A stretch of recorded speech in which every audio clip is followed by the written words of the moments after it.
Hi all, welcome to the next video of Bright to Success. അപ്പോൾ കഴിഞ്ഞ ക്ലാസ്സിൽ നമ്മൾ അക്കൗണ്ടൻസിയുടെ വീഡിയോ നോക്കിയിട്ടുണ്ടായിരുന്നു. നമ്മളിപ്പോൾ ഈ ഒരു വീഡിയോയിൽ ഇംഗ്ലീഷ് സ്റ്റാർട്ട് ചെയ്യുവാണ് സേ എക്സാമിന് വേണ്ടിയിട്ടുള്ളത്. ഓക്കെ, അപ്പം നമ്മൾ ഇന്ന് മുതൽ ഇംഗ്ലീഷ് ഫെയിൽ ആയവർ ഇംഗ്ലീഷ് എക്സാമിന് വേണ്ടിയിട്ട് പഠിക്കുവാണ്. അപ്പം നിങ്ങൾ ശ്രദ്ധിക്കേണ്ട കാര്യം എന്താണെന്ന് പറഞ്ഞാൽ, ഫസ്റ്റ് നിങ്ങൾ പഠിക്കാതിരിക്കുമ്പോൾ നിങ്ങളുടെ മെയിൻ പബ്ലിക് എക്സാമിന്റെ ആൻസർ കീ നോക്കുക. കാരണം ക്വസ്റ്റ്യൻസ് എങ്ങനെയൊക്കെയാണ് വന്നേക്കുന്നത്, അതെ ആ ഓരോ ക്വസ്റ്റ്യൻസ് നമ്മൾ എങ്ങനെയായിരുന്നു ആൻസർ ചെയ്യേണ്ടിയിരുന്നത്. ഓക്കെ, അപ്പൊ ഈ ഒരു കാര്യമാണ് നമ്മൾ എന്ത് ചെയ്യാൻ പോകുന്നത്, ഈ ഒരു വീഡിയോയിൽ നോക്കാനായിട്ട് പോകുന്നത്. അപ്പൊ നമുക്ക് എന്തെങ്കിലും പറയുന്ന സമയത്ത് എന്തെങ്കിലും ഡൗട്ട് തോന്നുന്നുണ്ടെങ്കിൽ നിങ്ങൾക്ക് കമന്റ് ബോക്സിൽ അറിയിക്കാവുന്നതാണ്. അപ്പൊ നമുക്ക് ഓരോ ക്വസ്റ്റ്യൻ ആയിട്ട് നോക്കാം. ഫസ്റ്റ് ക്വസ്റ്റ്യൻ എന്ന് പറയുമ്പോഴത്തേക്കും നമുക്ക് എല്ലാ ഇയറിലും ഫസ്റ്റ് ക്വസ്റ്റ്യൻ വരുന്നതെന്ന് പറയുമ്പോഴത്തേക്കും നമ്മുടെ ക്വസ്റ്റ്യൻ പേപ്പർ, നമ്മുടെ ടെക്സ്റ്റ് ബുക്കിലെ ഏതെങ്കിലും ഒരു പോയം, നമ്മൾ പഠിക്കേണ്ട ഏതെങ്കിലും ഒരു പോയം, അല്ലെങ്കിൽ നമുക്ക് തന്നെ പഠിക്കേണ്ട വേറെ ചാപ്റ്ററിൽ നിന്നുള്ള ഏതെങ്കിലും ഒരു പോർഷൻ തന്നിട്ട് അത് ആര് പറഞ്ഞതാണ്, അല്ലെങ്കിൽ അത് ഏത് ചാപ്റ്ററിൽ നിന്നുള്ളതാണ്, ആ ഒരു ചാപ്റ്ററിലെ റൈറ്റർ ആരാണ്. ഓക്കെ, ഇപ്പൊ ഇങ്ങനെയൊക്കെ ആയിരിക്കും ഫസ്റ്റ് ക്വസ്റ്റ്യൻ നമുക്ക് എല്ലാ പ്രാവശ്യവും ചോദിക്കുന്നത്. റിപ്പീറ്റഡ് തന്നെയാണ് ഈ പ്രാവശ്യം, അങ്ങനെ തന്നെയാണ് ചോദിച്ചേക്കുന്നത്. ഫസ്റ്റ് ക്വസ്റ്റ്യൻ എന്താ നോക്കുക, റീഡ് ദ ഫോളോയിങ് പാസേജ് വായിച്ചതിന് ശേഷം അതിന്റെ ആൻസർ ചെയ്യാനാണ് പറഞ്ഞിരിക്കുന്നത്. പാസേജ് നമുക്ക് നോക്കാം. I am the only witness against him, he asked you can guess what. ചോദിച്ചിരിക്കുന്നത് ഹൂ ഈസ് ദ സ്പീക്കർ, ഇതിന്റെ സ്പീക്കർ ആരാന്നാണ് ചോദിച്ചിരിക്കുന്നത് അല്ലെ. അപ്പൊ നമുക്ക് നോർമലി അറിയാം, നമുക്ക് ഇപ്പോ നമ്മൾ ആരും ടെക്സ്റ്റ് വായിക്കത്തില്ല, +2 ഇംഗ്ലീഷ് ടെക്സ്റ്റ് ആരും വായിക്കത്തില്ല. അപ്പോ നമുക്ക് ചെയ്യാൻ പറ്റുന്നതെന്ന് പറഞ്ഞാൽ നമുക്ക് ആ സ്റ്റോറി മനസ്സിലാക്കാം. എല്ലാവരും സ്റ്റോറി മനസ്സിലാക്കുമ്പോൾ തന്നെ നമുക്കൊരു ഐഡിയ കിട്ടും. ഇപ്പൊ ഈ ഒരു വിറ്റ്നസിനെ പറ്റിയിട്ടും കേസിനെ പറ്റിയിട്ടൊക്കെ വരുന്നത് ഏതൊരു സ്റ്റോറിയിലാണ്, നമ്മുടെ അവർ ഓഫ് ട്രൂത്ത് എന്ന് പറയുന്ന നമ്മുടെ റോബോട്ട് ബാൾവിന്റെ ചാപ്റ്ററിലാണ് നമുക്ക് ഈ ഒരു പോർഷൻ ഒക്കെ വരുന്നത്. ഓക്കെ, അപ്പൊ നമുക്കറിയാം ഈ ഒരു ചാപ്റ്റർ ഏത് ചാപ്റ്റർ ആണ്, ഹൗർ ഓഫ് ട്രൂത്ത് ആണ്. ഹൂ ഈസ് ദ സ്പീക്കർ, ഇത് ആരാണ് പറഞ്ഞത്, നമ്മുടെ റോബോട്ട് ബാൾവിൻ ആണ് ഇത് പറയുന്നത്. ഓക്കെ, ദെൻ നെക്സ്റ്റ് വരുന്നതാണ് what has the speaker witnessed, എന്താണ് സ്പീക്കർ കണ്ടത് എന്നാണ് ചോദിച്ചിരിക്കുന്നത്. എന്താണ്, miss appropriation of fund in the bank. Okay, ബാങ്കില് നമ്മുടെ ഗ്രീഷ്യം എന്താണ് ഫണ്ട് മിസ് അപ്രോപ്രിയേറ്റ്, ഓക്കെ നമുക്ക് എന്താ ഡയറക്റ്റ് അല്ലാണ്ട് യൂസ് ചെയ്യുന്നത്, ലീഗൽ അല്ലാണ്ട് യൂസ് ചെയ്യുന്നതാണ് കണ്ടത്. ഓക്കെ, ദെൻ നെക്സ്റ്റ് വരുന്നതാണ് who he refers to here. Okay, ഇവിടെ ആരെയാണ് ഹി എന്ന് പറയുന്നത് എന്നാണ് ചോദിച്ചിരിക്കുന്നത്. ആരെയാണ്, ജോൺ ഗ്രീഷം. അപ്പൊ നമുക്ക് ഫോർത്ത് ക്വസ്റ്റ്യൻ നോക്കാം. തേർഡ് ക്വസ്റ്റ്യൻ വരെ എല്ലാവർക്കും മനസ്സിലായെന്ന് വിശ്വസിക്കുന്നു. ഫോർത്ത് ക്വസ്റ്റ്യൻ എന്ന് പറയുമ്പോൾ what did he ask the speaker. Okay, എന്താണ് ആ സ്പീക്കറിനോട് ചോദിക്കുന്നത്, എന്താണ്, to give evidence his favour. Okay, എന്താണ് ആ അദ്ദേഹത്തിന് അനുകൂലമായിട്ട് എവിഡൻസ് കൊടുക്കാൻ വേണ്ടിയിട്ടാണ് പറയുന്നത്. ഓക്കെ, ദെൻ നെക്സ്റ്റ് വരുന്ന ക്വസ്റ്റ്യൻ, ഫിഫ്ത്ത് ക്വസ്റ്റ്യൻ എന്ന് പറയുമ്പോൾ നമുക്കൊരു പോയം തന്നിട്ടുണ്ട്, നമുക്ക് പഠിക്കാനായിട്ടുള്ള ഒരു പോയം തന്നിട്ടുണ്ട്. അതിനെ ബേസ് ചെയ്തിട്ടുള്ള ക്വസ്റ്റ്യൻസ് ആണ് താഴെ 5, 6, 7, 8 കൊടുത്തേക്കുന്നത്. അപ്പൊ നമുക്ക് പോയം എന്ന് പറയുമ്പോൾ ഏത് പോയമാണത്, നമ്മുടെ മെൻഡിങ് ബോൾ എന്ന് പറയുന്ന പോയമാണ്. അപ്പൊ ഫസ്റ്റ് ക്വസ്റ്റ്യൻ അത് തന്നെയാണ്, ഫിഫ്ത്ത് ക്വസ്റ്റ്യൻ അത് തന്നെയാണ് ചോദിച്ചിരിക്കുന്നത്. Name the poem and the poet. Poem ഏത് പോയമാണിത്, മെൻഡിങ് വാൾ ആണ്. പോയറ്റ് ആരാണ്, Robert frost. Then sixth question എന്ന് പറയുമ്പോഴത്തേക്കും what is described as an outdoor game. എന്തിനാണ് നമ്മൾ ഔട്ട്ഡോർ ഗെയിം ആയിട്ട് ഇവിടെ ഡിസ്ക്രൈബ് ചെയ്തിരിക്കുന്നത്, എന്തിനാണ്, മെൻഡിങ് ദ വാൾ അല്ലെങ്കിൽ repairing the wall. Okay, then next വരുന്നതാണ് why does the poet say that there is no need for a wall. എന്തുകൊണ്ടാണ് poet പറയുന്നത് ഇവിടെ ഒരു വോളിന്റെ ആവശ്യമില്ല, എന്തുകൊണ്ടാണ് പറയുന്നത്, പോയറ്റിന്റെ നമ്മുടെ എന്താണ് ഭൂമിയിൽ എന്താണ് ചെയ്യുന്നത്, ആപ്പിൾ ട്രീ ആണ് ഗാർഡൻ ചെയ്യുന്നത്. അവിടെയാണെന്നുണ്ടെങ്കിൽ നൈബർ ആണെന്നുണ്ടെങ്കിൽ പൈനാണ്. ഓക്കെ, പൈനാണ്. അപ്പത്തേക്കും അവരെന്താണ് പരസ്പരം ഒരു ഡിസ്പ്യൂട്ട് ഉണ്ടാവത്തില്ല എന്നാണ് പോയറ്റ് പറയുന്നത്. അതുകൊണ്ട് തന്നെ അതിന്റെ ആവശ്യമില്ല, ഒരു വോളിന്റെ ആവശ്യം അതിന്റെ ഇടയ്ക്ക് ഇല്ല. ഓക്കെ, ദെൻ ഞാൻ ഇപ്പൊ ആൻസർ മാത്രമേ പറഞ്ഞു പോകുന്നുള്ളൂ, ഓരോ ചാപ്റ്റേഴ്സ് എക്സ്പ്ലെയിൻ ചെയ്യാം. ഇപ്പൊ നിങ്ങൾക്കൊന്നും മനസ്സിലാവുന്നില്ല എന്നാണ് എനിക്ക് തോന്നുന്നത്. ഇതിന്റെ ആൻസർ ഈ ക്വസ്റ്റ്യൻ ഒക്കെ എവിടെയാണ് കിടക്കുന്നത്, ഏത് ചാപ്റ്റർ ആണ് ഒക്കെ കൺഫ്യൂഷൻ ആയിരിക്കും. നമുക്ക് എന്താണ് ചാപ്റ്റർ വൈസ് ചെയ്യുമ്പോഴത്തേക്കും കുറച്ചും കൂടിയിട്ട് മനസ്സിലാവും കേട്ടോ. Then next figure of speech. ഈ ഒരു ലാസ്റ്റ് ഈ ക്വസ്റ്റ്യൻ തന്നിട്ടുള്ള ലാസ്റ്റ് 2 ലൈനിൽ കൊടുത്തിട്ടുള്ള ഫിഗർ ഓഫ് സ്പീച്ച് ഏതാണെന്നാണ് ചോദിച്ചിരിക്കുന്നത്. ഏതാണ്, നമ്മുടെ പേഴ്സോണിഫിക്കേഷൻ ആണ്. ഫിഗർ ഓഫ് സ്പീച്ച് എന്തായാലും പഠിച്ചു വെച്ചേക്കാം. 2 ക്വസ്റ്റ്യൻ അല്ലെങ്കിൽ 1 ക്വസ്റ്റ്യൻ ഉറപ്പായിട്ട് ഫിഗർ ഓഫ് സ്പീച്ചിനെ സംബന്ധിച്ച് ചോദിക്കും. പേഴ്സോണിഫിക്കേഷൻ നോർമലി വരുന്നത് ഒരു സാധനത്തിനെ അല്ലെങ്കിൽ ഒരു ഒബ്ജക്റ്റിനെ നമ്മൾ പേഴ്സണുമായിട്ട് കമ്പയർ ചെയ്യുമ്പോഴത്തേക്കാണ് പേഴ്സോണിഫിക്കേഷൻ വരുന്നത്. ദെൻ നെക്സ്റ്റ് നോക്കുന്നതെന്ന് പറയുമ്പോഴത്തേക്കും നമ്മുടെ 9th ക്വസ്റ്റ്യൻ ആണ് fill in the blanks with a suitable phrasal verb. നമ്മൾ കുഞ്ഞിലെ എപ്പോഴും നമ്മൾ പഠിച്ചിട്ടില്ല, കുഞ്ഞിലെയൊക്കെ നമ്മൾ phrasal verb ഒരുപാട് പഠിച്ചിട്ടുണ്ട്. നമ്മൾ ഒരു 5, 6, 7, 8 നമ്മൾ phrasal verb പഠിച്ചിട്ടുണ്ട്. ആ ഒരു സംഭവം തന്നെയാണ് ഇവിടെ ചോദിച്ചേക്കുന്നത്. നമ്മൾ phrasal verb ഫസ്റ്റ് വൺ ഏത് പറയുമ്പോഴത്തേക്കും I dash meeting you next. Okay, ഇതിന്റെ ആൻസർ വരുന്നത് എന്താണ്? Look forward to. Then phrasal വെർബിന്റെ ബാക്കി ഗ്രാമറിന്റെ ഒക്കെ സെപ്പറേറ്റ് വീഡിയോ ചെയ്യാട്ടോ. ഇപ്പൊ നിങ്ങൾക്ക് പറഞ്ഞാൽ ഒന്നും മനസ്സിലാവത്തില്ല. ഫ്രേസൽ ഇപ്പൊ ആൻസർ ഞാൻ പറഞ്ഞു പോവാണ്. ആൻസർ എങ്ങനെയാണ് ചെയ്യേണ്ടത്? Then how can she dash her noisy neighbours. എന്ത് ചെയ്യാൻ വേണ്ടി പറ്റുമെന്നാണ് ചോദിച്ചേക്കുന്നത്. Put up with. ഇങ്ങനെ ഇതിപ്പോ മനസ്സിലാക്കി വെക്കാം, ബാക്കി പറഞ്ഞുതരാം. ദെൻ നെക്സ്റ്റ് 10th ക്വസ്റ്റ്യൻ എന്ന് പറയുമ്പോഴത്തേക്കും the story crime and punishment is satire on over parenting. Okay, നമുക്കറിയാം നമ്മുടെ സ്റ്റോറി ക്രൈം ആൻഡ് പണിഷ്മെന്റ് എന്ന് പറയുമ്പോഴത്തേക്കും ഓവർ പാരന്റിങ്ങിനെ പറ്റിയിട്ടാണ് ആ ഒരു സ്റ്റോറി പറയുന്നത്. ഓക്കെ, അപ്പൊ നിങ്ങൾക്ക് കൊടുക്കാൻ പറ്റുന്ന 2 അഡ്വൈസസ് എഴുതാനാണ് പറഞ്ഞിരിക്കുന്നത്. ആ അഡ്വൈസസ് എന്ത് ചെയ്യണമെന്നാണ് പറഞ്ഞിരിക്കുന്നത്? യു ഷുഡ് നോട്ട് വെച്ച് സ്റ്റാർട്ട് ചെയ്യണം. അടുത്തതാണെന്നുണ്ടെങ്കിൽ ഡോണ്ട് ഫോർഗെറ്റ് വെച്ച് സ്റ്റാർട്ട് ചെയ്യണം. ഓക്കെ, അപ്പൊ യു ഷുഡ് നോട്ട് വെച്ച് സ്റ്റാർട്ട് ചെയ്യണത് നമുക്ക് എന്ത് പറയാം? യു ഷുഡ് നോട്ട് എന്താണ്? Over pampered. ദെൻ നെക്സ്റ്റ് വരുന്നതാണ് don't forget to give punishment according to their age. Okay, ഇത് എന്നെ എഴുതണമെന്നില്ല, നിങ്ങൾക്ക് നിങ്ങൾക്ക് മനസ്സിൽ തോന്നുന്ന എന്ത് എഴുതിയാലും ഇതിന് മാർക്ക് ഉണ്ട്. ദെൻ നെക്സ്റ്റ് വരുന്നതെന്ന് പറയുമ്പോഴത്തേക്കും 11th ക്വസ്റ്റ്യൻ. ഈ 11th ക്വസ്റ്റ്യൻ മുതൽ നിങ്ങൾ ശ്രദ്ധിച്ചോളാം എങ്ങനെയാണ് ആൻസർ ചെയ്യേണ്ടത് എന്നുള്ളത്. ബാക്കിയുള്ളതൊക്കെ നമ്മുടെ 1 word ക്വസ്റ്റ്യൻസ് ആണ്. അത് നമ്മൾ കറക്റ്റ് ആൻസർ തന്നെ എഴുതണം. അതാണ് ബാക്കിയുള്ളതെന്ന് പറയുമ്പോൾ ഇനി 11th ക്വസ്റ്റ്യൻ എന്ന് പറയുമ്പോഴത്തേക്കും 11 മുതലുള്ള ക്വസ്റ്റ്യൻ എന്ന് പറയുമ്പോഴത്തേക്കും നമ്മൾ നമ്മുടേതായ എങ്ങനെയാണോ നമ്മൾ ക്വസ്റ്റ്യൻ മനസ്സിലാക്കുന്നത് അതനുസരിച്ചിട്ടായിരിക്കും നമ്മൾ ആൻസർ ചെയ്യാനായിട്ട് പോകുന്നത്. ഓക്കെ, അപ്പൊ അതുകൊണ്ട് എന്തായി ബാക്കി ഇനി വരുന്ന എല്ലാ ക്വസ്റ്റ്യൻസും കറക്റ്റ് കേൾക്കാട്ടോ. ഇത് നമുക്ക് നോക്കാം. ഫസ്റ്റ് ക്വസ്റ്റ്യൻ 11th ക്വസ്റ്റ്യൻ എന്ന് പറയുമ്പോഴത്തേക്കും K Sachidanandan presents a different perspective of Stammer in the poem Stammer. What does the poet think of Stammer? Give your response in not more than 1-2 sentences. Okay, നമുക്കറിയാം നമ്മുടെ Starmer എന്ന് പറയുന്ന ഒരു പോയത്തില് K Sachidanandan ആണ് poet. അപ്പൊ അദ്ദേഹം പറയുന്നത് ഒരു സ്റ്റാമർ എന്ന് പറയുന്നത് ഒരു സ്റ്റാമർ സ്റ്റാമർ എന്ന് പറഞ്ഞാൽ എന്താണെന്ന് അറിയില്ല, വിക്കാണുള്ളത്. അപ്പൊ നമ്മൾ ചിന്തിക്കുന്നത് പോലെയല്ല അദ്ദേഹം സ്റ്റാമറിനെ ചിന്തിക്കുന്നത്. വേറൊരു പെർസ്പെക്റ്റീവ് നിന്ന് ചിന്തിച്ചുകൊണ്ടാണ് സ്റ്റാമറിനെ സ്റ്റാമർ എന്ന് പറയുന്ന പോയം എഴുതിയിരിക്കുന്നത്. ഓക്കെ, അപ്പൊ ഇതിനെ പറ്റി നിങ്ങളുടെ അഭിപ്രായം എന്താണ്? ആ അഭിപ്രായം 2 സെന്റൻസിൽ എഴുതാനാണ് പറഞ്ഞിരിക്കുന്നത്. ഓക്കെ, അപ്പൊ നമുക്ക് എഴുതാം. എങ്ങനെ എഴുതാം? നമ്മുടെ അഭിപ്രായം അല്ല ഇവിടെ ചോദിച്ചിരിക്കുന്നത്, ആരുടെ അഭിപ്രായമാണ് അല്ലെങ്കിൽ ആരെങ്ങനെ എഴുതി. ഓക്കെ, സച്ചിദാനന്ദൻ എങ്ങനെയാണ് ഈ ഒരു സ്റ്റാമറിനെ അവതരിപ്പിച്ചത് എന്നാണ് നമുക്ക് ഈ ഒരു ക്വസ്റ്റ്യനിൽ ചോദിച്ചിരിക്കുന്നത് അല്ലെ. അപ്പൊ നമ്മൾ എഴുതേണ്ടത് എങ്ങനെയാണെന്ന് പറഞ്ഞാല് നമ്മൾ Sachidanandan according to Sachidanandan. Okay, Sachidanandan stammer is not a handicap. Okay, stammer ഒരു വൈകല്യമാണെന്നൊന്നും ആര് പറയുന്നില്ല? നമ്മുടെ സച്ചിദാനന്ദൻ പറയുന്നില്ല. It's a mode of speech. Okay, ഓരോരുത്തരും ഓരോ രീതിയിലാണല്ലോ സംസാരിക്കുന്നത്. അതുപോലത്തെ ഒരു രീതിയാണ് അല്ലെങ്കിൽ അതുപോലത്തെ ഒരു മോഡാണ് എന്തെന്ന് പറഞ്ഞാല് നമ്മുടെ സ്റ്റാമർ എന്നാണ് ആര് പറയുന്നത്? നമ്മുടെ സച്ചിദാനന്ദൻ പറയുന്നത്. ഓക്കെ, അപ്പൊ സെക്കൻഡ് സെന്റൻസ് എന്ത് എഴുതാം? It's a silence between words and meaning. Okay, word മീനിങ്ങിന്റെ ഇടയിലുള്ള വേർഡും മീനിങ്ങും തമ്മിൽ ആ വേർഡിന്റെ മീനിങ്ങിന്റെ ഇടയിലുള്ള ഒരു സൈലൻസ് ആണ് എന്നാണ് പറയുന്നത്. ഓക്കെ, അപ്പൊ ഇത് നമ്മുടെ ആരുടെ പോയിന്റിൽ നിന്നാണ് എഴുതിയത്? സച്ചിദാനന്ദന്റെ പോയിന്റിൽ. അപ്പൊ ഇങ്ങനെയൊക്കെ എഴുതുമ്പോ 2 മാർക്കിന്റെ ക്വസ്റ്റ്യൻ ഇങ്ങനെയൊക്കെ എഴുതുമ്പോ എന്തായാലും 2 മാർക്ക് തന്നെ ഇടും. 1.5 മാർക്കായി പോലത്തെ ഒരു 1/2 മാർക്ക് പോലും പോവാണ്ട് 2 മാർക്ക് തന്നെ നിങ്ങൾക്ക് കിട്ടും. ഓക്കെ, ദെൻ നെക്സ്റ്റ് വരുന്നതെന്ന് പറയുമ്പോഴത്തേക്കും fill in the blanks using suitable words. Activities that dash the society and environment dash unweighted. Okay, ഇവിടെ വരുന്നത് എന്താണെന്ന് നോക്കാം. ആക്ടിവിറ്റീസ് devastates ഏതാണ് വരുന്നത്? devastate ആണ് വരുന്നത്. ഓക്കെ, ദെൻ നെക്സ്റ്റ് continues ഏതാണ് വരുന്നത്? continue ആണ് വരുന്നത്. ഓക്കെ, കണ്ടിന്യൂ ചെയ്തുകൊണ്ടിരിക്കും, കണ്ടിന്യൂ വരത്തുള്ളൂ. ഓക്കെ, ദെൻ നെക്സ്റ്റ് വരുന്നത് ക്വസ്റ്റ്യൻ നോക്കാം. 13ാമത്തെ ക്വസ്റ്റ്യൻ ആണ്. A few errors have been crept in the following sentence. Edit ചെയ്യാനാണ് പറഞ്ഞിരിക്കുന്നത്. നമ്മൾ കുഞ്ഞില് മുതലേ ചെയ്യുന്ന കാര്യമാണല്ലേ. ഇപ്പൊ ഞാനൊക്കെ പഠിക്കുന്ന സമയത്തെ നമ്മൾ എന്താണ് ഇറർ ഫൈൻഡിങ് ഉണ്ടായിരുന്നു. ഓക്കെ, അപ്പൊ ഇവിടത്തെ ഇറർ എന്തൊക്കെയാണ് നമുക്ക് നോക്കാം.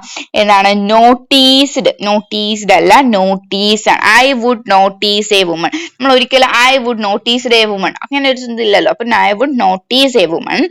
ദെൻ നെക്സ്റ്റ് വരുന്നതെന്ന് പറയുമ്പോഴത്തേക്കും another by the side of a road, okay, by a മാറി by the ആവും. then next വരുന്നത് മീഗറിന്റെ സ്പെല്ലിംഗ് തെറ്റാണ്, MEAGER ആണ്. okay, MEEGER അല്ല, MEAGER ആണ്. okay, then next വരുന്നതെന്ന് പറയുമ്പോഴത്തേക്കും the doll അത് മാറി എന്താവും, ഓഫ് ഡാൾ ആവും. ഓക്കെ, ഇത്രയാണ് നമുക്ക് വരുന്ന എഡിറ്റിംഗ്. ഇതൊക്കെ സിമ്പിൾ ആണ്, നമുക്ക് 2 മാർക്ക് നല്ല സുഖമായിട്ട് വാങ്ങാൻ പറ്റുന്ന കാര്യങ്ങളാണ്. 4 മാർക്കിന്റെ ക്വസ്റ്റ്യൻ നമുക്ക് 4 മാർക്ക് സുഖമായിട്ട് വാങ്ങാൻ പറ്റുന്ന കാര്യങ്ങളാണ്. പിന്നെ 14th ക്വസ്റ്റ്യൻ വരുന്നത് the post early for Christmas is a source of laughter, yet Bennett the Homer lies a valuable life lesson for all us to learn.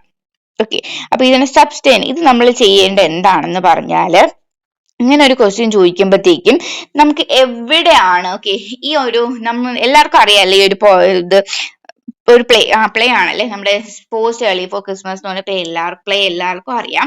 അപ്പൊ നമ്മൾ ഇവിടെ ആൻസർ ചെയ്യേണ്ടത് ഏത് ഭാഗത്താണ് നിങ്ങൾക്ക് ഹ്യൂമർ, ഒക്കെ കുറച്ച് കോമഡി ആയിട്ട് തോന്നുന്നത് അല്ലെങ്കിൽ ലാഫിങ് ചിരിക്കാൻ പറ്റുന്ന ഒരു ഭാഗം എവിടെയായിരുന്നു ഉണ്ടായിരുന്നത്. ഓക്കെ, അതാണ് നമ്മൾ ഇവിടെ എന്ത് ചെയ്യേണ്ടത്, മെൻഷൻ ചെയ്യേണ്ടത്. ഓക്കെ, അപ്പൊ ഇമ്പോർട്ടൻസ് ഓഫ് ഫെസ്റ്റിവൽ ലൈക്ക് ക്രിസ്മസിന്റെ പറ്റിയിട്ട് പറയുന്ന ആ ഒരു പോർഷൻ ഉണ്ട്. ഓക്കെ, അപ്പൊ അത് വുമൺഷിപ്പ്, ഡെഡിക്കേഷൻ ടുവേർഡ് ഡ്യൂട്ടീസ്, അതൊക്കെ ഉണ്ടല്ലോ. അപ്പൊ അതാണ് നമ്മൾ എവിടെ എഴുതേണ്ടത്, ഇവിടെ എഴുതേണ്ടത്. ഓക്കെ, അപ്പൊ ഇത്രയും മനസ്സിലായല്ലോ. ഈ ഒരു സെന്റൻസ് നമ്മൾ വായിച്ചു വെക്കുക. ആ പോസ്റ്റ് ഈ ഒരു ക്വസ്റ്റ്യൻ വരുമ്പോഴത്തേക്ക് ആ പോസ്റ്റ് ഏർലി ഫോർ ക്രിസ്മസ് എന്ന് പറയുന്ന ആ പ്ലേ മുഴുവൻ എഴുതി വെക്കാറാണ് പതിവ്. അങ്ങനെ എഴുതുന്നതുകൊണ്ടാണ് മാർക്ക് കിട്ടുന്നത്. ലാഫർ, ഓക്കെ, നമ്മൾ എവിടെയാണോ നമ്മളെ രസിപ്പിച്ചത്, എവിടെയാണോ എന്ത് പ്രോപ്പർട്ടിയാണോ നമ്മളെ രസിപ്പിച്ചത്, അത് വേണം നമ്മളിവിടെ എഴുതാനായിട്ട്. ഓക്കെ, ദെൻ നെക്സ്റ്റ് വരുന്നതാണ് Shaheen Mistry felt that St. Xavier's Mumbai, a far more bookish form of learning, replaced the academic region and intellectual stimulation she had received in. To agree with this opinion, give 4 points for or against the topic. Indian system of education tends to prioritize the theoretical knowledge over practical skills. Okay, നമ്മുടെ Shaheen mister, നമ്മുടെ ദീദി എന്ന് പറയുന്ന ചാപ്റ്ററിൽ വരുന്നതാണ്. ഈ Shaheen mister എന്താണ് പറയുന്നത്, നമ്മുടെ ഇന്ത്യൻ സ്കൂൾ സിസ്റ്റം എന്ന് പറയുമ്പോഴത്തേക്കും കൂടുതലും ബുക്കിഷ് ആണ്. ഇപ്പൊ നമുക്ക് തന്നെ നോക്കാം, നമ്മൾ എന്താണ് ബുക്കിലാണല്ലേ പഠിക്കുന്നത്. ബുക്കിൽ എന്താ, ആ ബുക്ക് പഠിച്ച് എഴുതുന്നതിനാണ് മാർക്ക്. ഓക്കെ, അപ്പൊ അതിലാണ് എല്ലാവരും കോൺസെൻട്രേറ്റ് ചെയ്യുന്നത്, അതിന്റെ ബേസിലാണ് നമുക്ക് ഗ്രേഡ് വരുന്നത്. എല്ലാം ബുക്കിഷ് ആണ്. ഓക്കെ, അപ്പം ഇതിനോട് നിങ്ങൾ agree Indian school system Bookish ആണ് എന്നതിലോട് നിങ്ങൾ എഗ്രി ചെയ്യുന്നുണ്ടോ? എഗ്രി ചെയ്തുകൊണ്ട് 2 പോയിന്റും എന്താണ് എഗെയിൻസ്റ്റ് ആയിട്ട് കൊണ്ട് 2 പോയിന്റും എഴുതാനാണ് പറഞ്ഞിരിക്കുന്നത്. ഓക്കെ, അപ്പൊ ബുക്കി സിസ്റ്റം ആണ് ബെറ്റർ എന്ന് എങ്ങനെ നമുക്ക് അനുകൂലിച്ചു കൊണ്ട് എഴുതാം, എന്താണ് നമുക്ക് എങ്ങനെ നിങ്ങൾക്ക് നിങ്ങളുടേതായ ഫോമിൽ എങ്ങനെ വേണമെങ്കിൽ എഴുതാവുന്നതാണ്. Theoretical knowledge helps better platform for എക്സാംസിന് കൂടുതൽ ബെറ്റർ പ്ലാറ്റ്ഫോം വരുന്നത് എന്തിനാണ് നമുക്ക് എഴുതാം, തിയററ്റിക്കൽ എക്സാംസിനാണെന്ന് എഴുതാം. Certain areas of learning like history, culture and heavy, ഒക്കെ ഹിസ്റ്ററിയും കൾച്ചറും അതൊക്കെ നമുക്ക് എന്താണ് പ്രാക്ടിക്കൽ ആയിട്ട് എന്താണ് പഠിക്കാനായിട്ട് പറ്റത്തില്ല. എങ്ങനെ മാത്രമേ പഠിക്കാനായിട്ട് പറ്റത്തുള്ളൂ, ബുക്കിഷ് ബേസ്ഡ് മാത്രമേ പഠിക്കാനായിട്ട് പറ്റത്തുള്ളൂ. ഓക്കെ, അപ്പൊ ഇത് രണ്ടുമാണ് നമ്മൾ എന്തിനെ അനുകൂലിച്ചുകൊണ്ട്, ബുക്കി സിസ്റ്റത്തിന് അനുകൂലിച്ചുകൊണ്ട് എഴുതുന്നത്. ഓക്കെ, എഗെയിൻസ്റ്റ് ആയിട്ട് എഴുതുമ്പോഴത്തേക്കും നമുക്ക് എന്ത് എഴുതാം, lack of practical skills effect the problem solving and thinking skill. Okay, കുട്ടികളില് നമ്മള് പ്രാക്ടിക്കൽ സ്കില്ല് കൊടുക്കാത്തത് കാരണം തിങ്കിങ് സ്കില്ലും അതുപോലെ തന്നെ അവരുടെ എബിലിറ്റി പുറത്ത് കാണിക്കാനായിട്ടുള്ള ഒരു എന്താണ് വേദിയും കുറയുവാണ് ചെയ്യുന്നത്. Lack of practicals reduce the scope of vocational skills in സ്റ്റുഡൻസിന്റെ ഉള്ളിലെ വൊക്കേഷണൽ സ്കിൽസ് എന്ത് ചെയ്യുന്നുണ്ട്, കുറയ്ക്കുന്നുണ്ട്. എന്താണ് അവരുടെ സ്കില്ല് പുറത്തേക്ക് കൊണ്ടുവരാനായിട്ട് പറ്റാതാവുന്നുണ്ട്. ഓക്കെ, അപ്പൊ ഇത് രണ്ട് എഗെയിൻസ്റ്റ് 2 പോസിറ്റീവ് നമ്മൾ എഴുതി അല്ലെ. ഓക്കെ, അപ്പൊ ഇങ്ങനെ ഇതൊക്കെ നമുക്ക് ഡയറക്റ്റ് ക്വസ്റ്റ്യൻ, കുറച്ച് ക്വസ്റ്റ്യൻ മനസ്സിലാക്കിയാൽ നിങ്ങൾക്ക് എല്ലാവർക്കും ഇത് എഴുതാൻ പറ്റുന്നതാണെന്ന് തോന്നുന്നു. ഒരു ക്വസ്റ്റ്യൻ കിട്ടിക്കഴിഞ്ഞാൽ നിങ്ങൾ ചെയ്യേണ്ട കാര്യം എന്ന് പറഞ്ഞാൽ നല്ലതുപോലെ വായിക്കുക. മാക്സിമം നിങ്ങളെ കൊണ്ട് എത്രത്തോളം നമ്മളെല്ലാം ഇപ്പൊ +2 വരെ ഇംഗ്ലീഷ് പഠിച്ചവരാണല്ലോ. അപ്പൊ നമ്മൾ ഒരു സാധനം ഇംഗ്ലീഷിൽ കിട്ടിയാൽ നമുക്ക് അതിനെ വായിച്ച് മനസ്സിലാക്കി അതിന്റെ മലയാളം ട്രാൻസ്ഫോർമുലേഷൻ ഇതാണ് അതിന്റെ ഈ ക്വസ്റ്റിന്റെ മീനിങ് ഇതാണ് എന്ന് മനസ്സിലാക്കാനുള്ള ബോധം ഇത്രയും നാൾ കൊണ്ട് വന്നിട്ടുണ്ടാവണം. ഓക്കെ, പ്ലസ് ടു കാരായില്ല, അപ്പൊ ഇനി വന്നിട്ടുണ്ടാവണം. അപ്പൊ അത് മനസ്സിലാക്കി നിങ്ങൾ മനസ്സിലാക്കുക. എന്നിട്ട് നമുക്ക് ഒരു ആൻസർ നമ്മുടെ മനസ്സിൽ വരും. കാരണം എന്ന് പറഞ്ഞാൽ പഠിച്ചുകൊണ്ട് പോകുന്നത് ആ ഒരു സ്റ്റോറി മനസ്സിലാക്കിയിട്ടുണ്ടെങ്കിൽ നമുക്ക് ഈ ഒരു ക്വസ്റ്റ്യൻ നല്ലപോലെ മനസ്സിലാക്കാം. സ്റ്റോറി മനസ്സിലാക്കുക, അതുപോലെ ക്വസ്റ്റ്യൻ നല്ലപോലെ വായിച്ചാൽ നമുക്ക് എങ്ങനെയായാലും ആൻസർ ചെയ്യാനായിട്ട് പറ്റും. ഓക്കെ, ദെൻ നെക്സ്റ്റ് നമുക്ക് നോക്കാം. Report the following dialogue. Okay, reported speech എഴുതാനാണ് പറഞ്ഞിരിക്കുന്നത്. Irfan Alam, I am so thirsty. Can you give some water? Rickshaw puller, sorry, I don't carry water bottles in my rickshaw. Irfan Alam, I will buy 8 bottles of water and keep it in your rickshaw. For every bottle you sell, we will make a profit of 2 rupees, which we would split in half. Okay, അപ്പൊ ഈ ഒരു sentence നമ്മുടെ ഇർഫാൻ അലമിന്റെ ചാപ്റ്ററിൽ വരുന്നതാണ്. ആ ഒരു സെന്റൻസിനെ നമുക്ക് report ചെയ്യാനാണ് പറഞ്ഞിരിക്കുന്നത്. ഓക്കെ, അപ്പൊ നമുക്ക് എങ്ങനെയാണ് ചെയ്യാനായിട്ട് പറ്റുന്നത്? നമുക്ക് എഴുതാം. Irfan Alam said that he was very thirsty and asked എന്ന് എഴുതാം, അല്ലെങ്കിൽ റിക്വസ്റ്റഡ് എന്ന് എഴുതാം. Okay, requested the rickshaw puller whether he would give him some water, അല്ലെങ്കിൽ ഇഫ് അല്ലെങ്കിൽ whether he would give some water എന്ന് എഴുതാം. The rickshaw puller apologised, okay, and told. Okay, അപ്പൊ എങ്ങനെ പറയണം? അയ്യോ ഇല്ല, ഒരു എന്നിട്ട് എന്തെന്ന് പറയുന്നുണ്ട്? Told him that he didn't carry water bottles in his rickshaw. Okay, ശ്രദ്ധിച്ച് കേൾക്കാം. എന്താണ്? Then Irfan Alam told him that he would buy 8 bottles of waters and keep it in rickshaw. He suggested that for every bottle the rickshaw puller sold സെല്ലുമാറി എന്തായി? നമ്മളിവിടെ sold ആയി അല്ലെ, sold they would make a profit of 2 rupees which they would split half. Okay, they could മാറി ഇവിടെ എന്തായി? വുഡായി. നിങ്ങൾ ചെയ്യേണ്ട എന്താണെന്ന് പറഞ്ഞാല്, ഇവിടെ റിപ്പോർട്ടഡ് സ്പീച്ചിൽ മെയിൻ നിങ്ങൾക്ക് തെറ്റിപ്പോകാനുള്ള കാരണം ചെയ്യണമെന്ന് പറഞ്ഞാല് എന്താ പറയാ, നമുക്ക് ഗ്രാമർ ഒക്കെ ഉച്ചില മുതലേ ഗ്രാമർ പെർഫെക്റ്റ് ആയിട്ട് പഠിക്കാത്തത് ഒരു കാരണമാണ് നമ്മളിവിടെ റിപ്പോർട്ടഡ് സ്പീച്ച് തെറ്റിപ്പോകാനായിട്ടുള്ളത്. നിങ്ങൾ ശ്രദ്ധിച്ചിട്ടുണ്ടായിരിക്കും, നമ്മൾ കുഞ്ഞിലേക്ക് പഠിക്കുമ്പോഴത്തേക്കും ടെക്സ്റ്റ് ബുക്കില് ഈ സെഡ് ഇതൊക്കെ നമുക്ക് സെപ്പറേറ്റ് അല്ല തന്നേക്കുന്നത്. ഓക്കെ, ഇപ്പൊ ഈ ക്വസ്റ്റ്യൻ തന്നിട്ടുള്ള പോലെ ഇതുപോലെ അല്ല തന്നേക്കുന്നത്, ഒറ്റ സെന്റൻസ് ആയിട്ട് ഞാൻ ഇപ്പൊ വായിച്ചു പോയില്ലേ, അതുപോലെയാണ് തന്നേക്കുന്നത്. ഓക്കെ, അപ്പൊ അതുമായിട്ട് കണക്ട് ചെയ്ത് നിങ്ങളൊന്ന് ചിന്തിച്ചു നോക്കുക. ഇപ്പൊ ഈ ഒരു എന്താണ് ഇർഫാൻ അലം ടോൾഡ്, അങ്ങനെ എഴുതി തുടങ്ങിയാൽ മതി. കുറച്ചുകൂടി റിപ്പോർട്ടഡ് സ്പീച്ചും അതുപോലെ തന്നെ ഗ്രാമറും പിന്നെ ഫിഗർ ഓഫ് സ്പീച്ചും ഒക്കെ ഞാൻ സെപ്പറേറ്റ് വീഡിയോ ചെയ്യാം, അപ്പൊ കുറച്ചും കൂടി മനസ്സിലാവുന്നതാണ്.